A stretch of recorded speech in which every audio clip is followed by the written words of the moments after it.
খুবই ভদ্র বেশি দরবেশ বাবার মতন সেজে থাকে, কিন্তু উনি মানুষকে এইভাবে ধাক্কা দিচ্ছে। ঢাকারই একটা আসন, আমার আশেপাশের আসন। আপনি একবার বলেছিলেন যে এই সংসদকে গুন্ডা মাস্তান চাঁদাবাজদের আস্তানা। হ্যাঁ সত্য তো। এখন হ্যাঁ এখনো তো আছে, সবকিছুই তো। একটা সন্ত্রাসী নাম বললো তো আমি বলছি আর নাম বলবো না।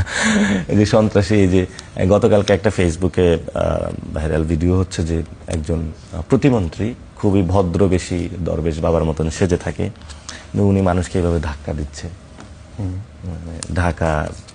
ঢাকারই একটা আসন, আমার আশেপাশের আসন। তো ফলত এটাতে কি হচ্ছে, আপনার এই যে বিএনপি যিনি অর্থ সম্পাদক, ঠিক আছে, ওনার সামিটের সাথে যে মিটিং গুলো করেছে এগুলো তো সবাই জানে। মানে এগুলো বলে না কেন পলিটিশিয়ানরা, আমি এটা জানি না। চোরে চোরে মাস্তুতে ভাই সবাই সবার ওগুলা মানে ঢাইকা রাখে এই অবস্থা। তো এখানে তো চোর, বাটপার, মাস্তান, সন্ত্রাসী, চাঁদাবাজ, আপনি আসনগুলোর দিকে তাকাইলে দেখবেন কারা গেছে।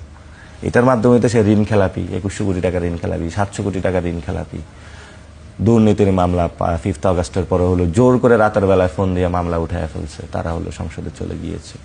এবং এরা জনগণের পক্ষে কখনো কথা বলবে না, এটা নির্দিষ্ট শ্রেণী গোষ্ঠীর পক্ষে কথা বলবে।